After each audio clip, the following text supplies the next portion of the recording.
Hello good people and welcome back to Level Up Your ELO. Super Grandmaster Vasily Ivanchuk is dubbed one of the most creative grandmasters who never held the World Championship crown. Whether it's a lack of consistency and or just bad nerves, we'll never quite know, but it's no mystery that world champions just have the X factor in them. In this game, he runs into a 16-year-old grandmaster, Magnus Carlsen, who's just about to enter the SuperGM circuit, but is really punching way above his rating. Current rating at the time was 2690 for Magnus. Carlsen really teaches many beautiful things and ideas in this game, and I'd like to share them with you.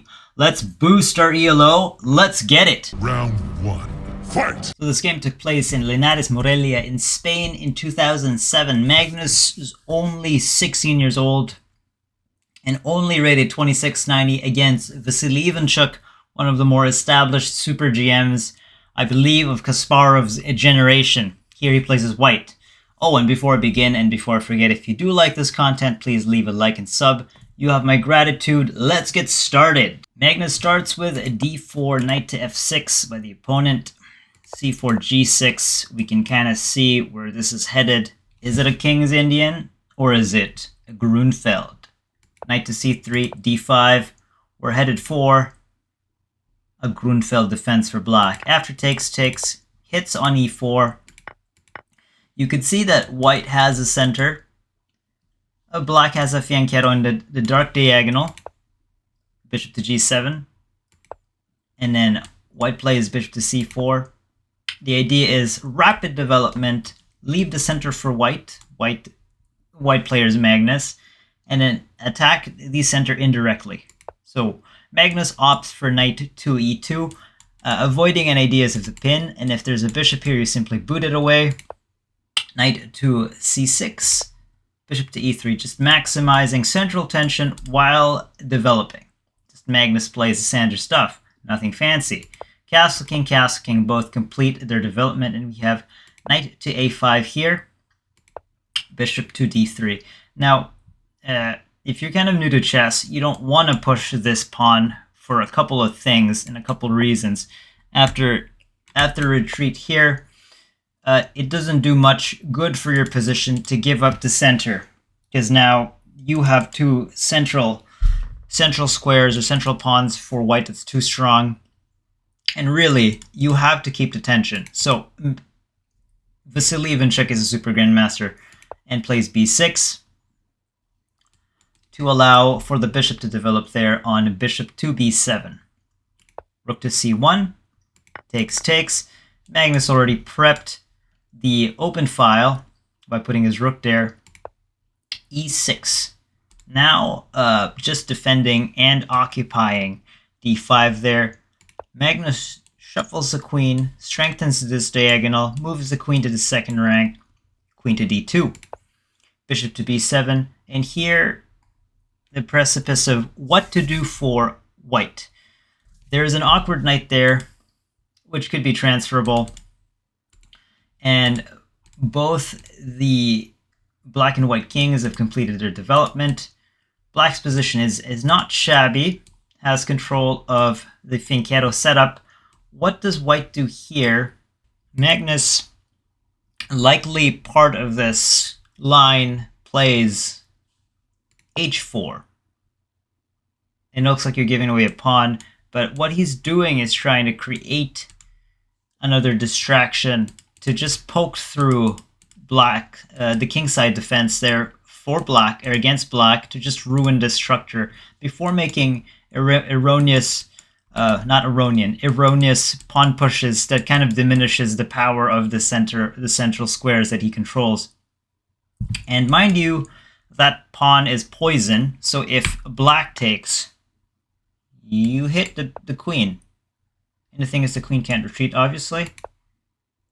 And also these squares, imagine if this square was just not an exit square, and you need to not imagine no more because you have f3. And after that, this is defended by the queen. So knight to g3, there is no more exit there. Even after check, of course, you don't defend with a bishop and or the queen, you defend with a rook. and that queen is a goner, goner, goner, goner. So h4, just trying to creep in, throwing a very tiny grenade in front of the king side for black there. Queen to e7, h5, of course. And you might be wondering, why not just take that pawn? It's a free pawn. I may double it, but it just completely breaks you if you take that pawn. And Magnus knows it, because say takes. These babies come alive. First with knight to g3, threatening that. And if you push, knight to h5, threatening that. And if you move away, well, now your queen starts to nag the position.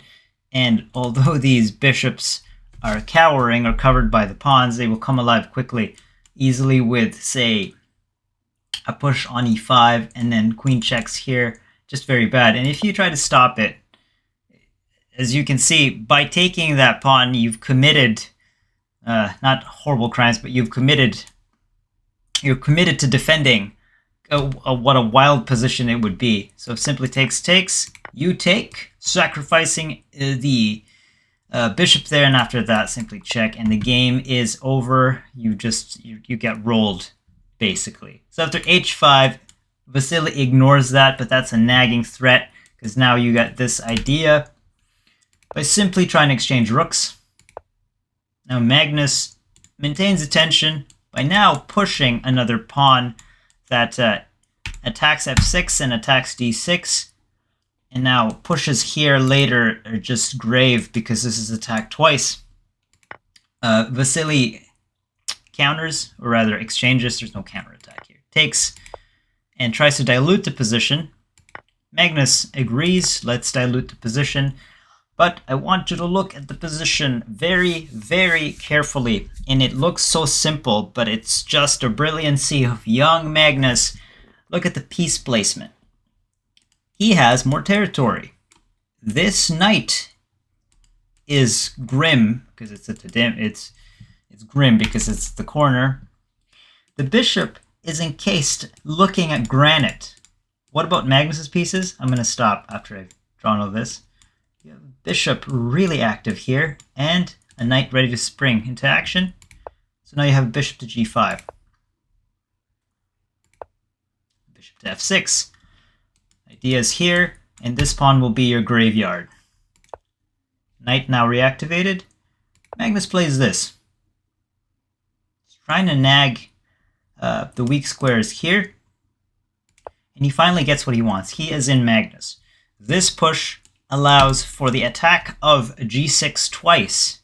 He just marched that pawn and created weaknesses. He didn't get it immediately because a super grandmaster of 2750 ELO caliber is not a patzer, but he finally got what he wanted because now he pins the queen.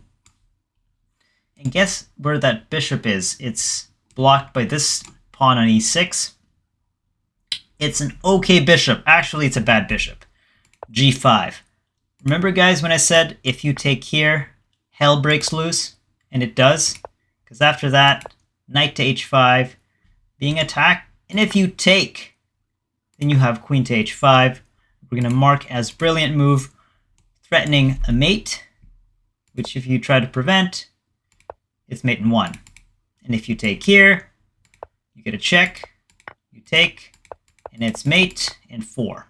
So, after queen to c1, g5, trying to like damage control the position, or rather the king side, by keeping it solid. But there's a lot of looseness in the position. But it's not even the case. Now that the pawns are locked, Magnus has amplified the weakness in the light squared diagonal. He switches to this idea, which is no longer a positional pawn structure issue, it's a tactical issue. He starts off with bishop to b5. He establishes a pin, a simple pin. He's done pestering the squares here, so you have to defend. And here Magnus uncorks a 1-2 punch combination, very Mayweather-esque. It's not even like a 4-move super calculation, he just simply pushes. You're like, you can just take. But guess that square is now allocated to what looked like a chill and passive knight on e2 has now sprung to action. So we switch from wrecking the opponent's position, one, Magnus, or trying to, squeezing the position so that you have the center squares, Magnus, one, Vasily Ivanchuk, two, having the better pieces, not immediately from the opening, but after all the exchanges. And now three, switching to tactics, because your opponent was busy defending all those ideas, and this will be gone. Takes, and now takes. After that, restricting f4. Magnus clearly can stop these pawns within the squares, and you now have a sniper of a bishop. And after that, the opponent resigned, and rightfully. There is no way you can win this against Magnus. Maybe unless he's super drunk. I don't know. You still probably can't. Drunk Magnus is actually probably 3,000 ELO. But anyways, hope you guys got something out of that. I know I did. It's a beautiful game. I will see you guys later. Double peace.